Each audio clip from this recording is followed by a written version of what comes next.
Um deles agora está sendo procurado pela Interpol, o que é uma injustiça. Menos no Brasil. Menos no Brasil, aliás, a manchete do Globo foi perfeita. O cara é procurado em 181 países, menos no Brasil. E no Google Maps, inclusive, a gente mostra a casa dele, que fica aqui na Costa Rica, aqui pertinho do Ibirapuera. Mas enfim,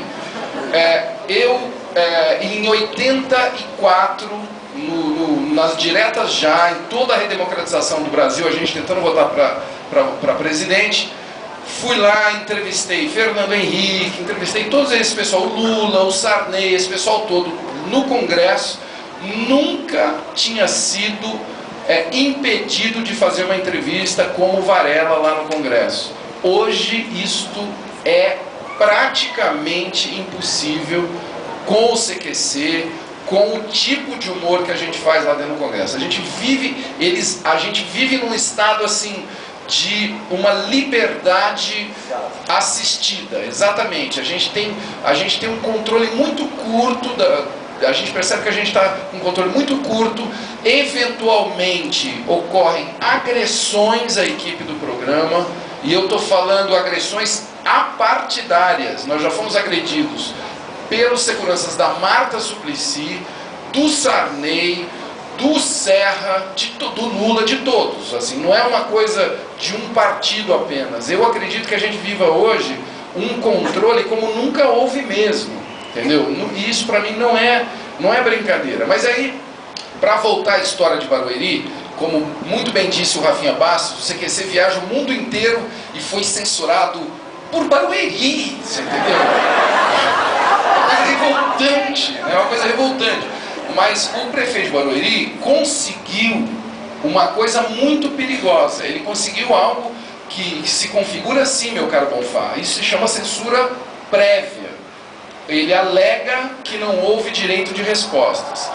É mentira, porque estava lá o secretário de Educação, que coincidentemente é irmão do prefeito. É irmão do prefeito. Ele foi dado o direito de resposta, estava tudo lá. Agora, essa juíza, eu até gostaria de ouvir o Erlanger aqui na continuação da nossa conversa. Como é possível... Na hora da juíza, eu que vou falar.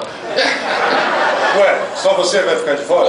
É que você estuda mais que a gente. Como é possível alguém dizer, julgar que não há direito de resposta de uma peça, né, de uma reportagem, de um vídeo que não é público? Como é possível alguém impedir que seja veiculada uma reportagem que não é pública? Como é possível o Estadão estar 200 e tantos dias sem poder falar do filho do Sarney? Quer dizer, nós estamos em 2010. Eu acho uma situação extremamente grave assim, que a gente vive. E para mim, gente, é puramente a continuação de uma coisa anunciada, porque no Diretas Já, em 84, eles tentaram... Eu até fui na internet hoje de manhã para ter uns números de 84, tinha 87%, de uma pesquisa Ibope, 87% da população queria eleições diretas. O Congresso votou contra as eleições diretas, né? Então assim, os caras não entregam o osso. Eles só entregam o osso sob pressão. Então, a gente tem que pressionar. O CQC, quando ficou fora do Congresso, foi para a internet, 300 mil assinaturas, a gente voltou para o Congresso. Dessa vez foi a mesma coisa. A gente vai lá, tem que dar uma de macho, bateu a mão na mesa, e eu já não aguento mais ser macho. Eu queria avisar isso. Eu estou nos meus últimos dias. Eu fui lá, tem que tomar Viagra para fazer o programa. É muito cansativo, você tem que ficar dando de macho para poder ter liberdade de expressão. Eu acho isso um absurdo.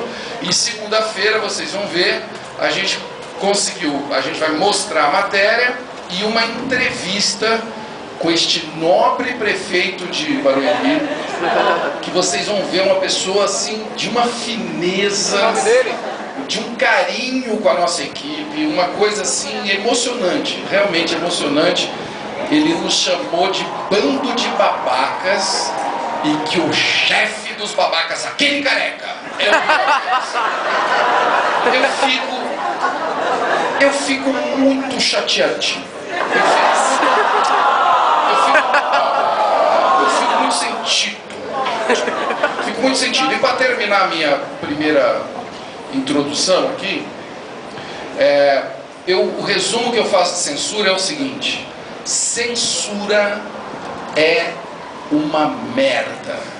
Cientificamente eu vou provar para vocês. Quando o Erlanger falou de retenção, né, que o Freud fala que o humor ajuda a gente a aliviar coisas retidas, vocês sabem o significado, vocês sabem de onde vem a palavra enfesado? Pensem no José Genuíno, que é um homem que não fala com CQC. É um homem enfesado. Da onde vem essa palavra enfesado? É uma pessoa cheia de fezes.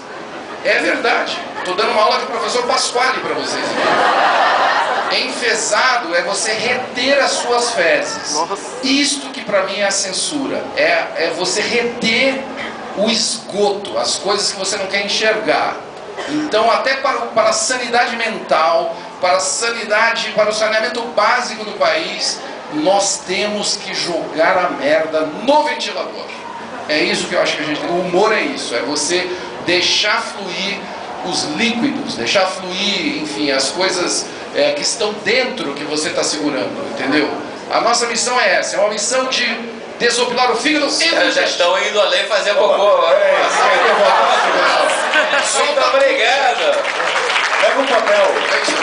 Aí um ajuda o outro. Eu queria só aproveitar, eu estou vendo o evento, o Risadaria, ele é muito legal, porque aqui a gente tem diversas plataformas, né, de humor. A gente tem o humor da televisão, o humor do rádio, o humor gráfico, né, dos cartoons, o humor do cinema. Essa sala aqui está exibindo comédias, além de sediar os nossos debates. A gente tem computadores ali que retratam os blogs e sites de humor. E a gente tem também muitos colegas participando aqui ao vivo. Apresentações de vários estilos, do palhaço ao stand-up comedy, do imitador ao contador de piada, do comediante que interpreta personagens ao mímico, grupos cômicos, artistas solo. A gente procurou abranger e ser democrático no conteúdo e naquilo que estava acontecendo ao vivo aqui. Isso também passa por ter várias gerações. A gente tem gente iniciante e a gente tem o palhaço Picolino, que nesse momento, inclusive, deve estar a caminho daqui para fazer uma performance. Ele é o artista mais velho presente no Risadaria, com 86 anos de idade. E foi professor de vários outros palhaços que por aqui estão passando também. Eu vejo que a nossa plateia é bem eclética. Tem gente de várias gerações aqui presentes. Deve ser de vários lugares diferentes também, alguns talvez até de fora de São Paulo. Mas eu quero só aproveitar e colocar uma coisa próxima. Eu vejo que muita gente aqui é jovem e talvez tenha passado pelo mesmo que eu passei. Eu cresci assistindo um programa de televisão chamado Os Trapalhões. Esse programa de humor ficou mais de 2 décadas no ar, no horário nobre, inclusive dos domingos, na TV Globo. E ele é um programa que hoje, se fosse produzido hoje, se eu, Madureira, o Tasso, como humoristas, resolvêssemos nos reunir, escrever, gravar, editar e colocar no ar, a gente não poderia durar meio programa, talvez. Talvez não precisasse nem de um prefeito. Talvez a gente tivesse uma multiplicidade de entidades, de organizações, querendo cercear e impedir que a gente mostrasse coisas que durante décadas foram mostradas e nem por isso deturparam a mente, a vida, a formação do caráter dos cidadãos brasileiros. Os Trapalhões tinham um cearense que era chamado de Cabeça Chata, que era o Didi. Tinham um negro que tomava cachaça, que era o Mussum. Tinham um artista que usava peruca e era constantemente chamado de homossexual, que era o Zacarias. Tinha o Dedé, que era isso também e constantemente fazia o papel de bobo. E todo episódio tinha um quebra-pau.